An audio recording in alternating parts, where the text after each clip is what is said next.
मेरी जिंदगी आम थी। किताबें, क्लासेस, दोस्तों की बातें और मम्मी की डांट, यही मेरी दुनिया थी। लेकिन कुछ हफ्ते पहले जो हुआ, उसने मेरी सोच ही बदल दी। बात उस दिन की है जब मुझे अचानक मेरे मामा जी का फोन आया। उन्होंने बताया कि नानी जी की तबीयत बहुत खराब है। वो अकेली रहती थी गांव वाले पुश्तैनी घर में।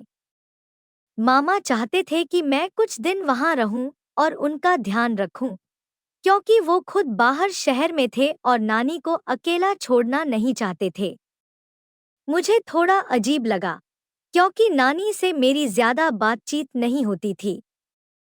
लेकिन माँ ने कहा, ये हमारा फर्ज है, तो मैं तैयार हो गई।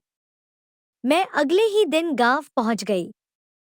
नानी जी कमजोर हो चुकी थी, लेकिन जब मैंने उन्हें देखा तो उनका चेहरा देखकर एक अजीब सी सुकून वाली मुस्कान आई, मानो उन्हें मेरा आना पहले से पता था। घर बहुत बड़ा था, पुराना लेकिन मजबूत। चारों तरफ नीम और पीपल के पेड़। लेकिन शाम होते ही सब कुछ डरावना लगने लगता था। नानी का कमरा नीचे था और मुझे ऊपर वाले पुराने कमरे में ठहराया गया। पहले 2 दिन सब ठीक था। मैं नानी को खाना देती, दवाइयाँ टाइम पर देती, उनके साथ बैठकर बातें करती। लेकिन तीसरे दिन कुछ ऐसा हुआ जिसे मैं आज तक नहीं समझ पाई। रात के करीब 2 बजे मेरी आँख खुली। खिड़की से ठंडी हवा आ रही थी। तभी मुझे लगा कि किसी ने सीढ़ियों पर कदम रखे हैं। बहुत धीमे, लेकिन साफ सुनाई दे रहे थे। मैंने सोचा शायद नानी को कुछ चाहिए होगा। मैं नीचे जाने के लिए उठी। लेकिन जैसे ही मैं सीढ़ियों के पास पहुंची, देखा कि नानी अपने कमरे में सो रही थी। उनकी सांसों की आवाज मुझे वहां तक आ रही थी। तो फिर ये आवाज किसकी थी?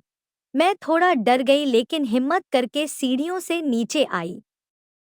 और तभी मेरे कदम वहीं जम गए। पूजा वाले पुराने कमरे से हल्की रोशनी आ रही थी, जो कमरा पिछले कई सालों से बंद पड़ा था। मैंने दरवाजा धीरे से खोला। जो देखा, वो मैं आज तक भूल नहीं पाई। कमरे में एक दिया जल रहा था। सामने एक पुरानी सी चौकी थी, जिस पर एक लाल कपड़ा बिछा हुआ था। उसके ऊपर एक किताब रखी थी, बहुत पुरानी, धूल से ढकी हुई।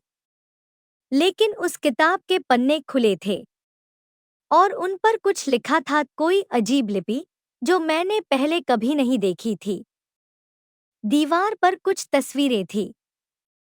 उन तस्वीरों में कुछ अनजान चेहरे थे, लेकिन एक चेहरा बिल्कुल मेरे जैसा था, बिल्कुल मेरी शक्ल। मैं एक पल के लिए वहीं जम सी गई। तभी किसी ने पीछे से मेरा नाम पुकारा, सिम्मी। मैं डर के मारे उछल पड़ी। पीछे मुड़ी तो मामा खड़े थे। मामा, वो तो शहर में थे ना? मैंने हकलाते हुए पूछा।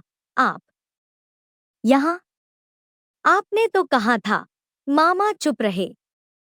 उन्होंने बस कहा, सिम्मी, उस कमरे में मत आओ। तुम्हें कुछ नहीं पता। मैंने जवाब देने की कोशिश की, लेकिन मामा ने मेरा हाथ पकड़कर मुझे कमरे से बाहर खींच लिया।